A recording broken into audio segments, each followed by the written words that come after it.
You know, and you can also recognize the men that are representing you the best way they can.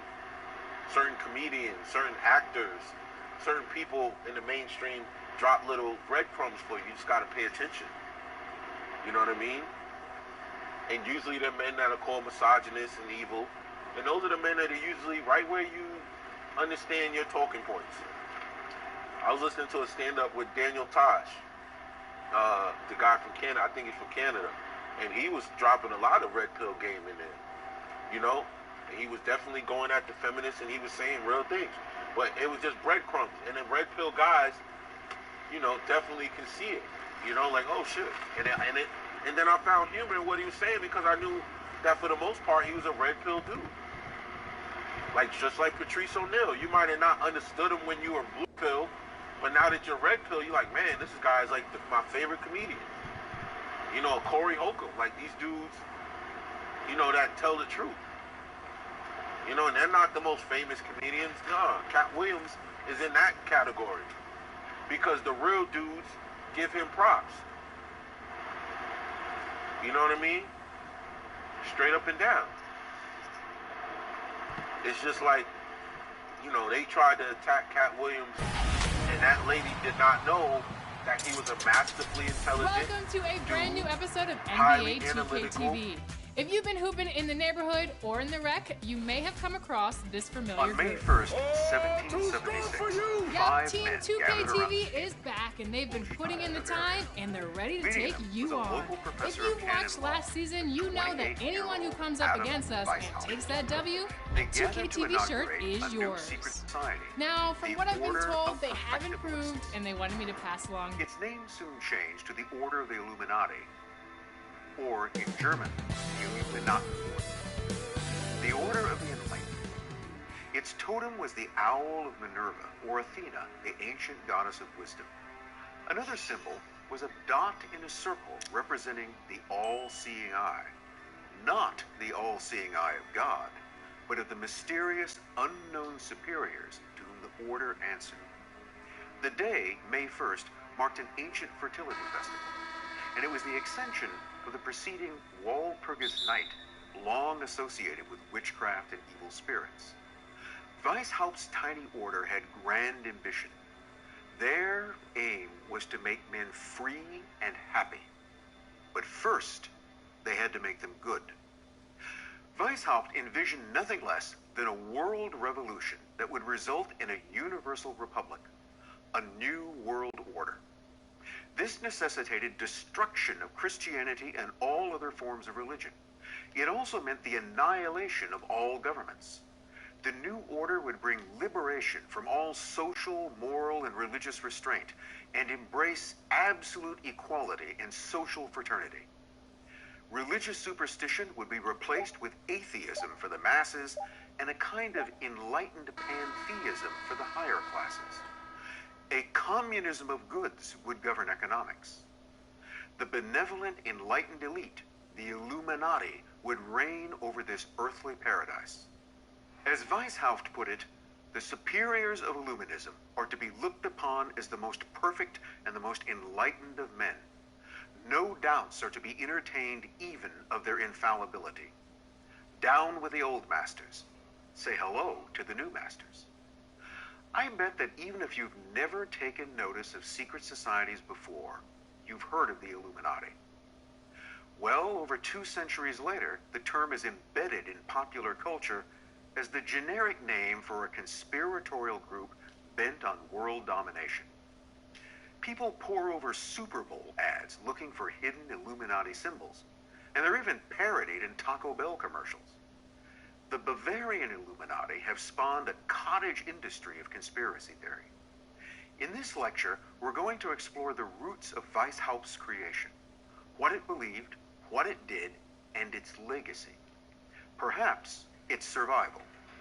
The Illuminati were very much a creature of the 18th century Enlightenment, a time that, while it's mostly identified with the flowering of reason and science, also saw an explosion of interest in mysticism and the occult.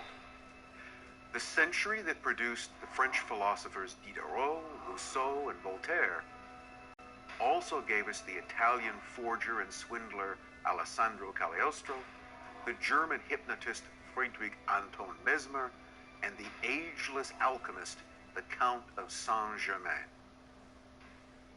There is nothing new about Weishaupt's utopian vision. The term Illuminati has been used many times before. In the classical age, any initiate of a mystery cult was considered an Illuminatus. The same was true for a Christian who'd undergone baptism. In essence, what Weishaupt envisioned was the realization of heaven on earth, the immanentizing of the Eschatan. That notion goes back a long, long time. A 5th century Persian prophet named Mazdak imagined something much the same.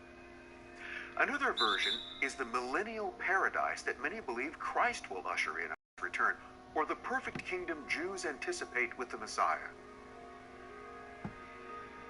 The difference is that Weishaupt's perfect kingdom would be instituted by humans themselves, at least the illuminated ones. Weishaupt's original contribution to this ancient theme was organization. As opposed to open proselytizing, mass movements, and direct confrontation, he advocated secrecy, or more to the point, conspiracy. The great strength of our order lies in its concealment, he decreed. Let it never appear in any place in its own name, but always covered by another name and another occupation. Besides Weishaupt's lack of originality, there was the question of whether he was the real master of his conspiracy, or the tool of something bigger. Occult and Masonic scholar Manly P. Hall claimed that the Bavarian Illuminati were but a fragment of a larger movement. Hall viewed Weishaupt as a faithful servant of a larger cause, and that behind him moved the intricate machinery of the secret schools. Hall warned that the mystery schools never trust their full weight to any perishable institutions. The Bavarian Illuminati were a chapter in a story, not the whole story. Outwardly, Weishaupt and his brethren came nowhere near to achieving their lofty ambitions. The Bavarian Illuminati officially lasted barely a decade. The group is easy to dismiss as another of history's countless failed pipe dreams. But it's not as simple as that. The Illuminati were never rounded up or brought to account. Weishaupt lived to write, plot, and influence until his death in 1830 at the ripe age of 82. Nor was the Society's organization seriously disrupted. After all, it was invisible. Remember, Weishaupt decreed that the order's strength lay in concealment and that it would always appear under other names. How do you ban that? Like other secret societies in history, such as the Templars, Assassins, Cathars, and still more before them, there's every reason to suppose that the Illuminati carried on in one form or another. You could argue that being exposed was the best thing that ever happened to the Illuminati. There's no such thing as bad publicity. Exposure spread the name of the order far and wide. People who might never have heard of it now did, and as many were intrigued as repulsed. Some even argue that Weishaupt himself blew the order's cover for precisely that reason. In other words, it was part of his plan. So who was Adam Weishaupt? His full name was Johann Adam Joseph Weishaupt. He was not Jewish as some have claimed, nor was he a Jesuit priest or any kind of religious figure. He was the son of a lawyer who died young and left his son's upbringing in the hands of a godfather, Baron Johann von Eichstaff. And Eichstaff was the embodiment of an Enlightenment scholar. As lay director of the Jesuit-run University of Ingolstadt, he possessed a large library of forbidden and esoteric books to which young Adam had early and ready access. Doubtless, he learned a few things. At age 15, Adam entered Ingolstadt University and followed his late father in the study of law. He graduated in 1768, age 20, and right away assumed a professorship at the same school. He was a hometown boy made good.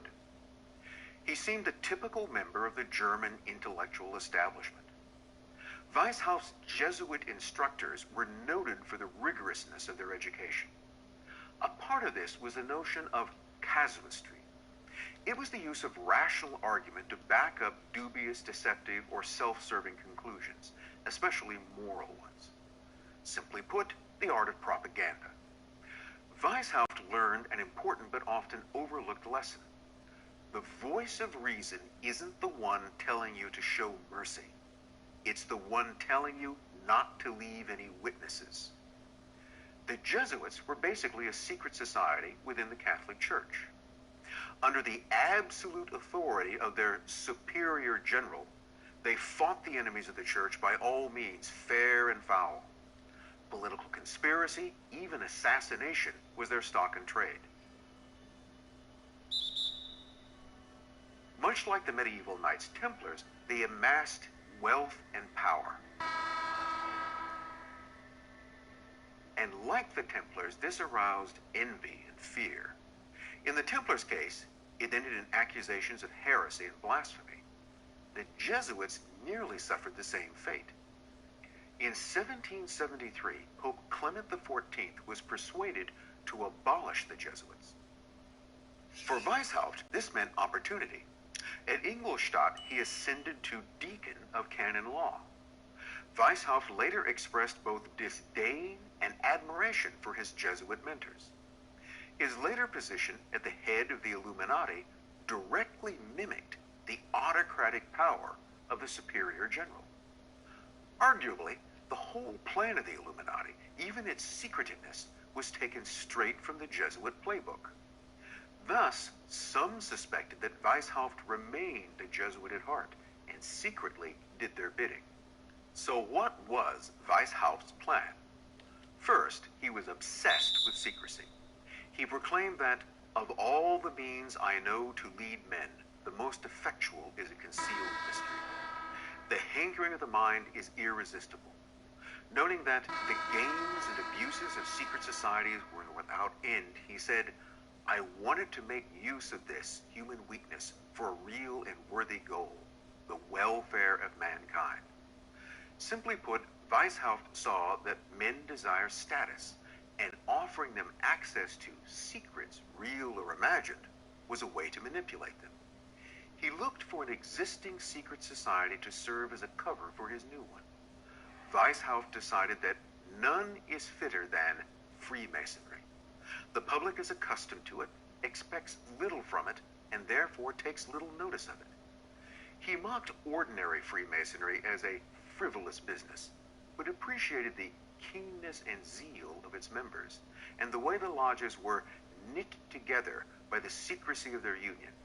And Masonic lodges made excellent recruiting grounds. So in 1777, Weishaupt joined a Masonic lodge and demanded every Illuminatus do likewise.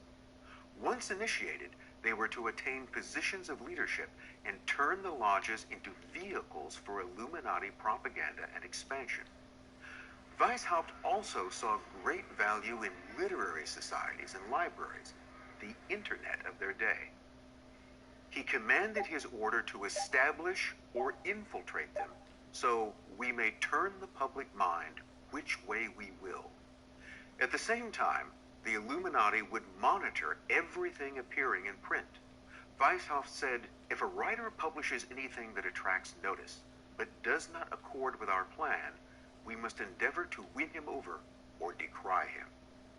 Though utterly contemptuous of religion, Weishaupt placed a premium on recruiting clerics. The most wonderful thing of all, he wrote, is that the distinguished Lutheran and Calvinist theologians who belong to our order really believe that they see in it, the Illuminati, the true and genuine sense of Christian religion. O mortal man, is there nothing you cannot be made to believe? Weishaupt didn't forget the common man. He said, we must win the common people in every corner. And he said, This will be obtained chiefly by means of the schools and by open, hearty behavior, condescension, popularity, and toleration of their prejudices, which we shall at leisure root out and dispel. Nor did he ignore women, writing, "There is no means of influencing men so powerfully as by means of women. Women should therefore be our chief study. We should insinuate ourselves into their good opinion, give them hints of emancipation. This," he argued, "will cause them to work for us with zeal, without knowing that they do so." Still, Weishaupt's perfect world would be a man's world.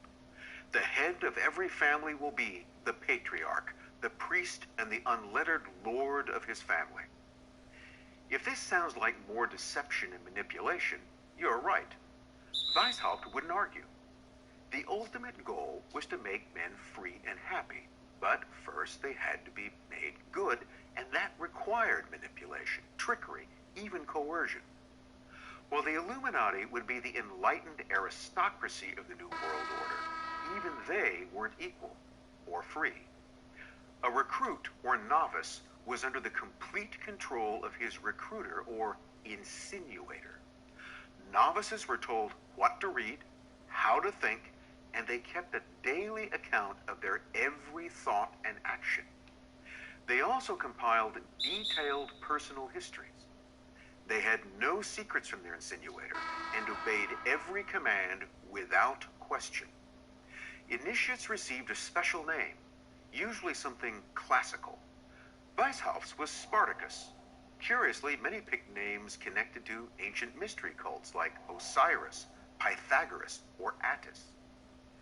Once a novice received initiation into the next rank, the Brethren of Minerva, he had truly entered the Illuminati.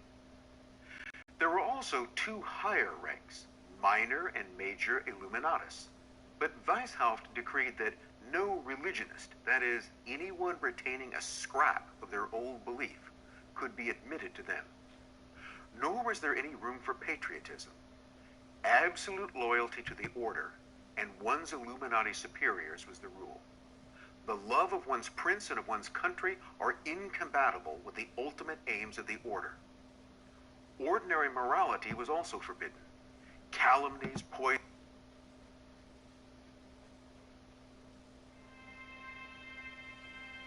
Look closely. What do we all have in common?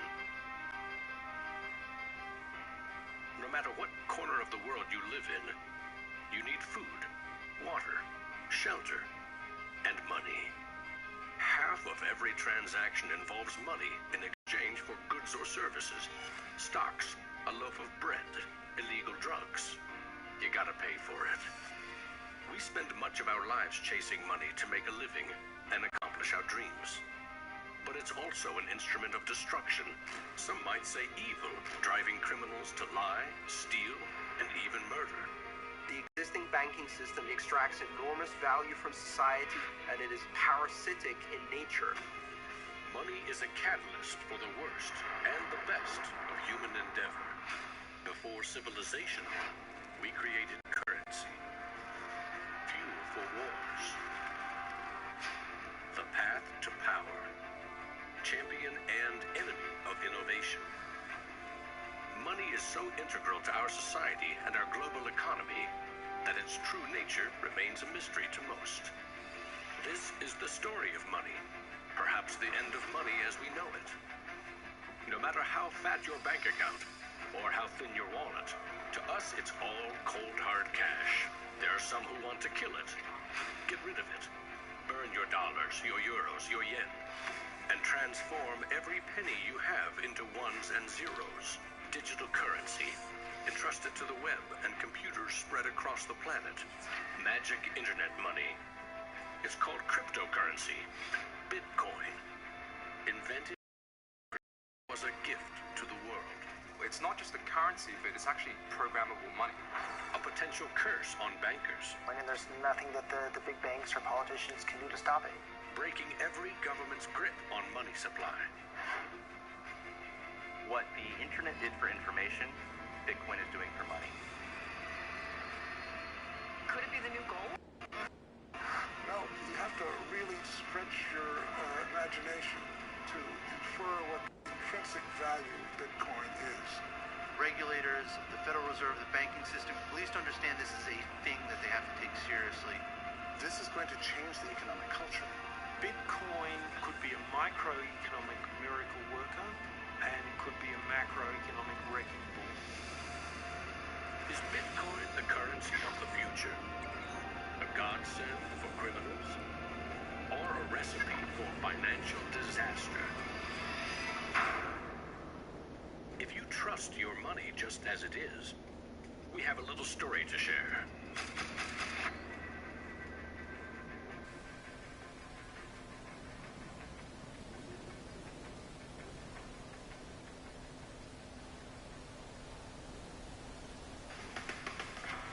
Once upon a time, there was a big party with everyone standing around the punch bowl, drunk.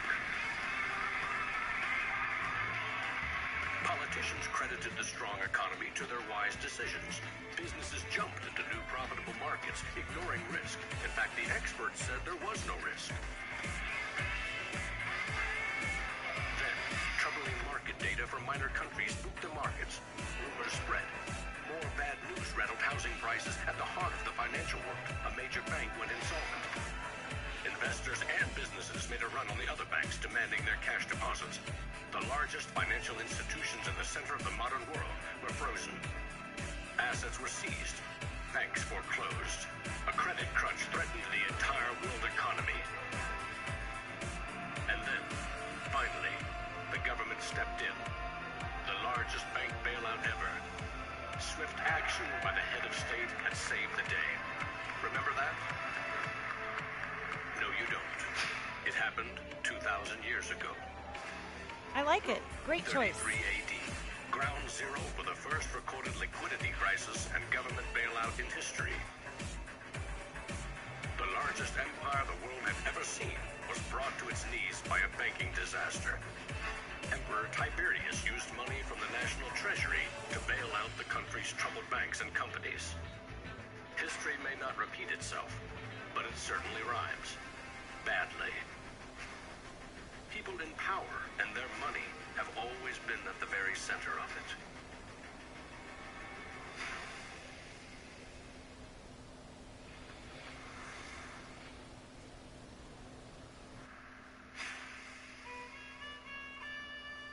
The story of money is as old as civilization itself. All right, this week we're taking you through every mode in NBA 2K22 and talking about what's new.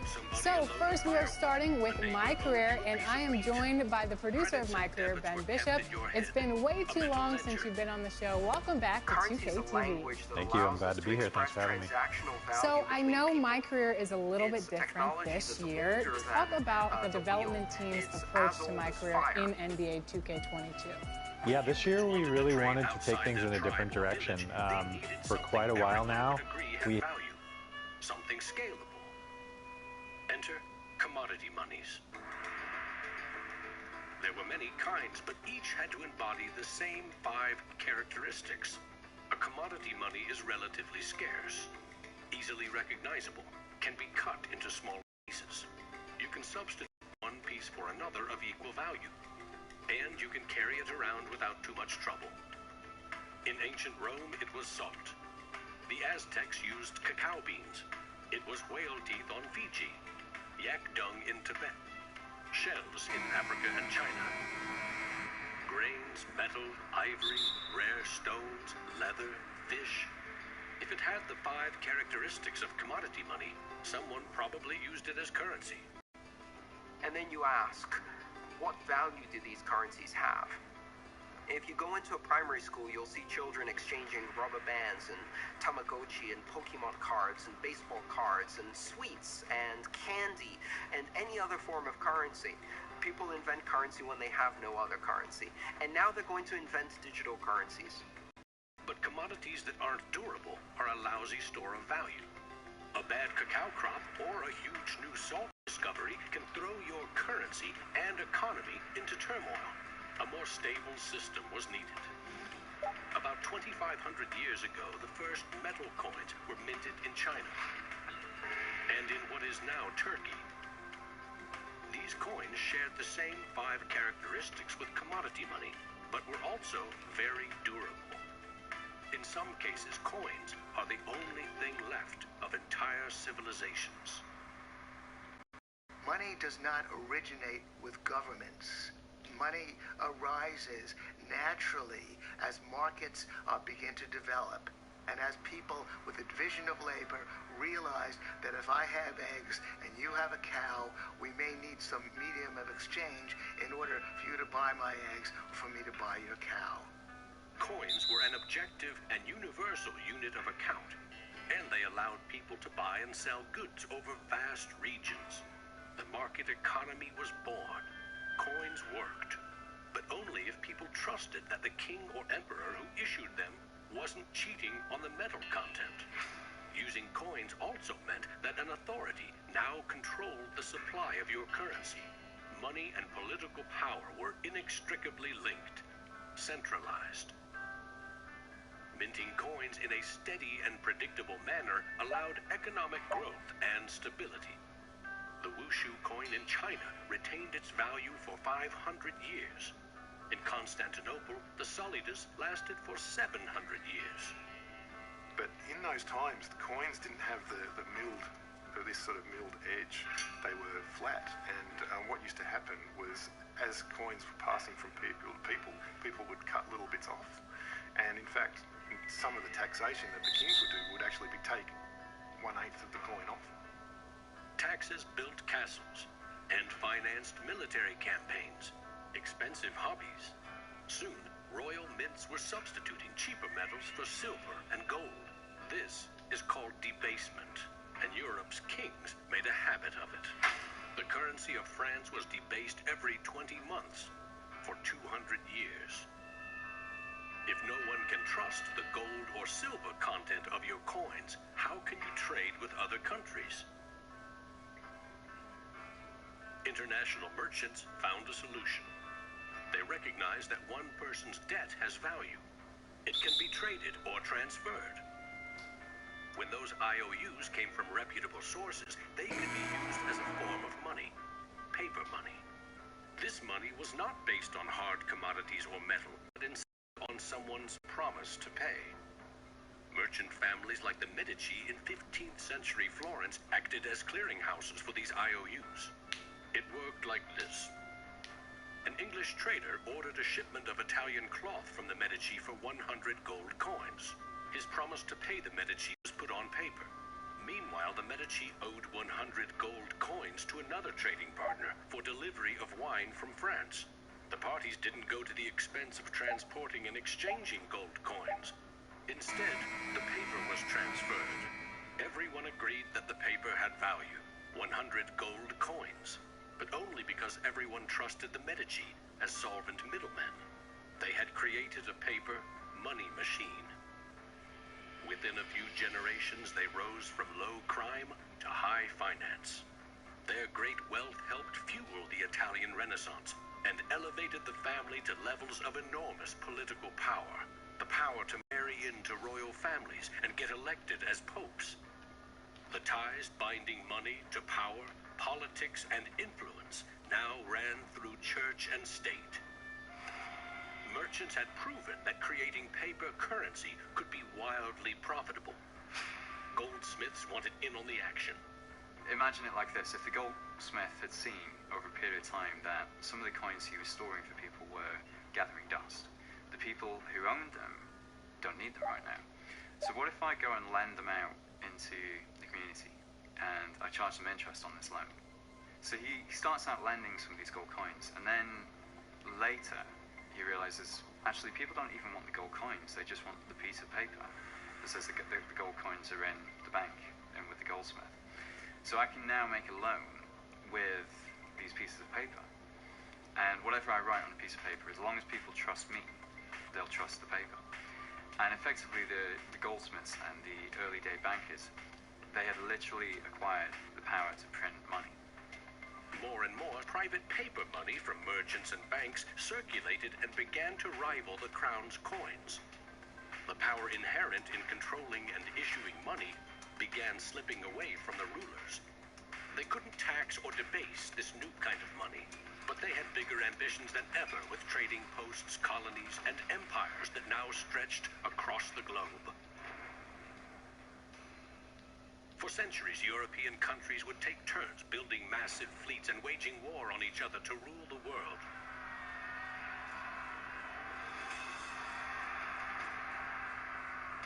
Government wanted to take the people's money in order to finance its wars. That's essentially the history of money. Money and warfare go together. War is expensive. 1 year's income taxes simply aren't enough. Kings and queens had to borrow money against future taxes. They needed a groundbreaking financial innovation: government bonds. The loans came from rich merchant families and goldsmiths, who by now had become powerful financiers and bankers. Sovereign debt and deficit spending had been born.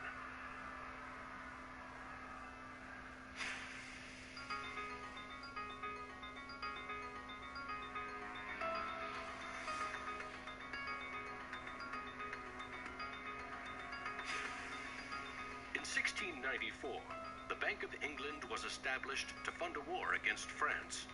England's central bank was privately owned and granted the monopoly to issue banknotes, paper that could be redeemed for an equal amount of gold from the government coffers. The central bank soon also managed the entire debt of the crown.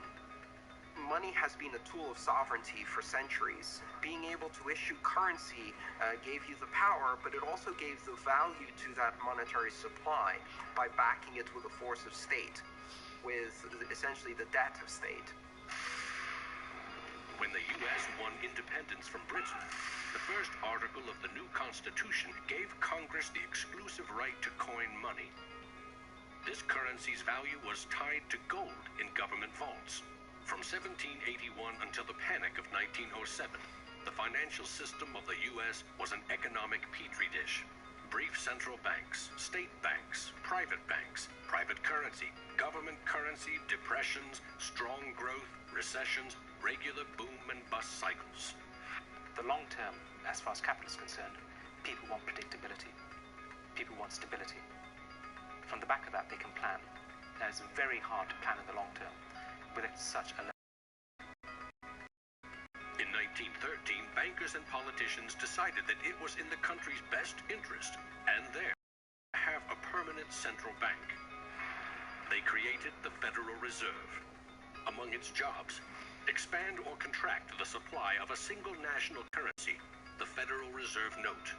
The dollar was tied to gold, and strategic control of it would avoid booms that lead to busts. At least that was the plan. Then came 1929.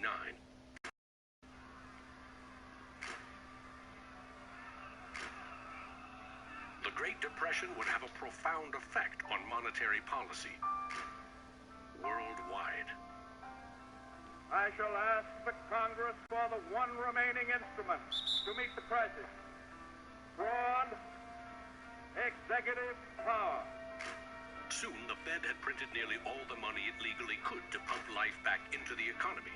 It needed gold to fire up the mint. So in 1933, President Roosevelt issued a controversial executive order, forcing all U.S. citizens to sell their gold to the Federal Reserve at a fixed price, or go to prison. The Fed offered far more cash to foreign governments for their gold. Many jumped at the offer. Gold flowed in, and dollars spread across the globe.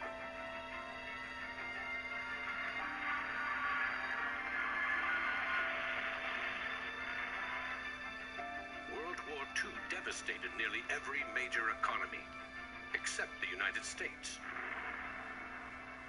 The military and industrial juggernaut emerged as the global financial superpower. The dollar had become the world's most stable and trusted currency. Other countries pegged their currency to the dollar, which could still be redeemed for gold. In fact, the U.S. owned more than half of the world's gold reserves. In the next few decades, more dollars flowed to foreign countries.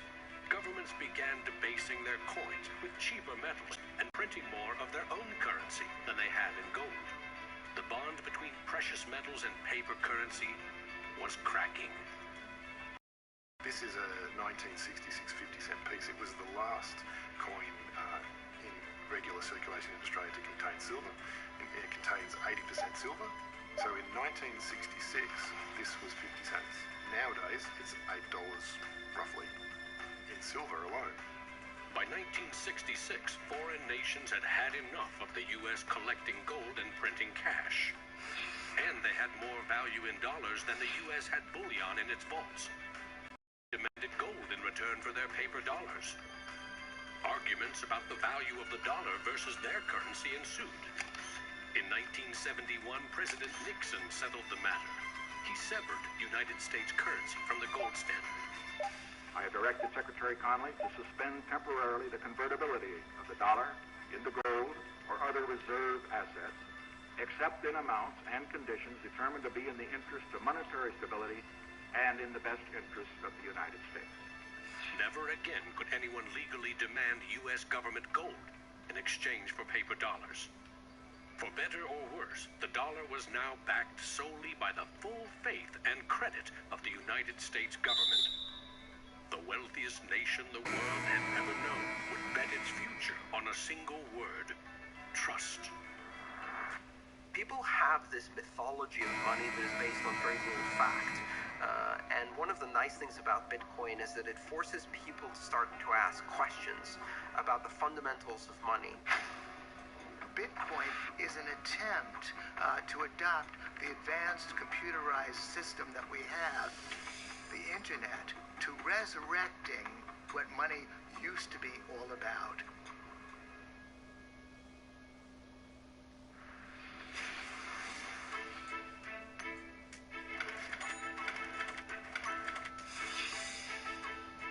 I think our dollar policies, our monetary policies, our fiscal policies have absolutely created a nation of debtors.